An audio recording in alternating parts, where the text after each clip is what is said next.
Hello everyone, welcome to my channel. Keep it simple but significant. I am your host Sasi. Let's start today's discussion. अगर आपको video का PDF चाहिए तो comment section में link मिल जाएगा. आप Telegram group join कर सकते हैं.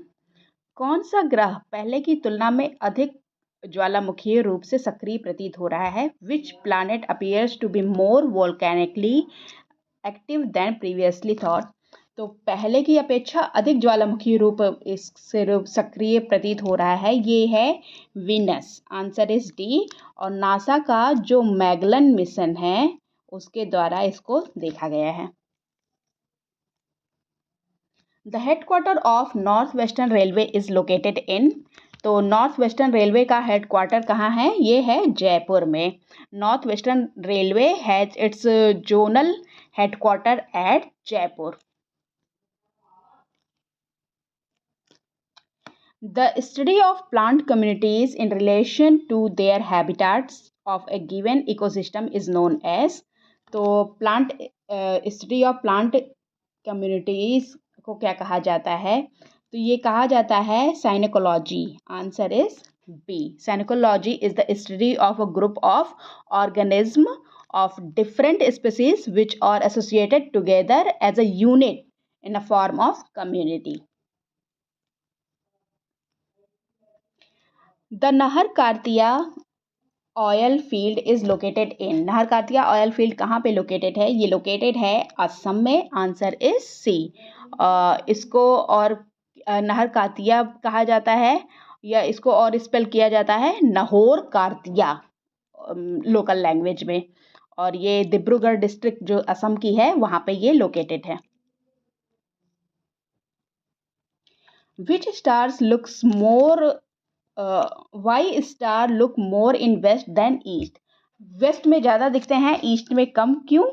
तो इसका रीज़न है earth is moving from west to east. West से ईस्ट की तरफ अर्थ मूव करती है, इसलिए हमको दिखता है कि वेस्ट में ज़्यादा स्टार हैं और ईस्ट में कम.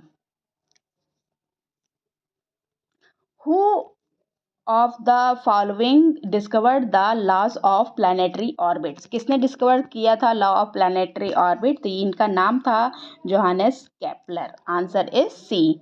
और इन्होंने ये प्लानिटरी मोशन का जो थ्योरी दी थी 1609 में दी थी. The solar corona mainly consist of what. तो सोलर कोरोना जो है ये किसका बना होता है? तो ये मॉल्टेन लावा का बना होता है. Okay. The earth rotate around its axis from. Earth अपने एक्सिस पे कैसे घूमती है? तो ये घूमती है west to east. Answer is D. Earth rotate eastward in prograde motion. Okay.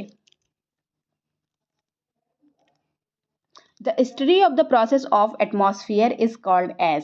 Process of atmosphere की जो स्टडी होती है इसको क्या कहा जाता है? इसको कहा जाता है meteorology. Answer is B. It is the branch of science which is concern with the process of atmosphere. That is forecasting weather. Okay. इसको मेट्रोलॉजी कहा जाता है. The albedo of which one of the following is the highest. किसका albedo highest होता है? तो albedo highest होता है सिरस क्लाउड का. Answer A. The albedo of cirrus cloud is the highest. Okay. ये सिरस जो होता है ये थिन होता है, विस्पी क्लाउड होता है that appears at the high altitude and consist of A ice crystal. Find the odd. Odd इसमें बताना है कौन सा है. तो इसमें ऑड कौन सा है? ये इसमें ऑड है Dead Sea. Answer is A. In term of salinity the water of Dead Sea is highly saline. इसी वजह से ये ऑड है. ओके. और डेड सी यहाँ पे लोकेटेड है जॉर्डन और इजराइल के बीच में. Japanese experiences frequent earthquake because it is located. तो frequent earthquake देखा जाता है जापान में. क्यों? Because इन द ये लोकेटेड है इन द वॉल्केनिक बेल्ट में. रिंग ऑफ फायर आप पैसिफिक ओशन में देखते हैं ना, वहाँ पे ये लोकेटेड है. इस वजह से यहाँ अर्थक्वेक सबसे ज़्यादा देखे जाते हैं. Which of the following is the longest mountain range, longest mountain range कौन सी है, तो ये है एंडीज, आंसर इज सी। ये देखिए ये वाला है, ये एंडीज है। Longest mountain chain in the world is Andes, और ये साउथ अमेरिका में है और वर्ल्ड की लॉन्गेस्ट है, लगभग 7,000 किलोमीटर का डिस्टेंस ये कवर करती है। Which of the following higher ground is not the part of Telangana प्लेटू, Telangana प्लेटू का पार्ट कौन सा नहीं है, तो देखिए तेलंगाना प्लेटू यहाँ वाला पार्ट होगा, डेक्कन प्लेट जो कहा जाता है उसको कहा जाता है, तो ये पार्ट नहीं है। अरावली, अरावली आपका नदर्न साइड में पड़ जाता है ना। Aravalli higher ground is not part of Telangana plateau. Aravalli hills are one of the oldest mountain range in the world and they lie in north western part of India, north western part of India है, यहाँ पे ये lie करता है। Okay, Arakan Yoma is the existence of Himalayas located in, तो Arakan Yoma कहाँ पे located है, तो Arakan Yoma is the existence of Himalaya, it is located in Myanmar, answer is D. ये रहा आपका ये। और अराकन माउंटेन जो है इसको और किस नाम से जाना जाता है, इसको रखाइन माउंटेन के नाम से भी जाना जाता है। ओके, रखाइन माउंटेन के नाम से इसको जाना जाता है। These are a mountain range in western Myanmar between the coast of Rakhine state and the central Myanmar basin.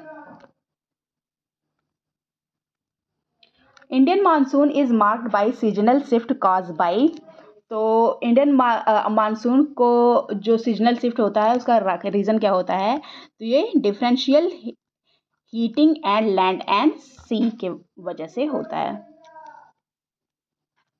National flood commission is related to, national flood commission किससे related है, तो ये लेके रिलेटेड है फ्लड से।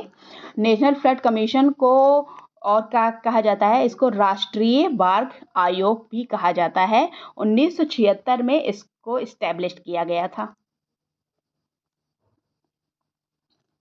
Select the correct sequence in the decreasing order of contribution of the forest cover in India. Decreasing order में लगाना है, जो फॉरेस्ट है इंडिया में उसको डिक्रीजिंग ऑर्डर में लगाना है, तो कौन सा सही है, तो देखिए सही है ओपन फॉरेस्ट हैं, फिर डेंस फॉरेस्ट है और सबसे कम मैंग्रोव फॉरेस्ट है। Okay, why is crop rotation necessary, crop rotation क्यों नेसेसरी होता है, तो इसका ये नेसेसरी इसलिए होता है to increase the fertility of the soil, answer is A.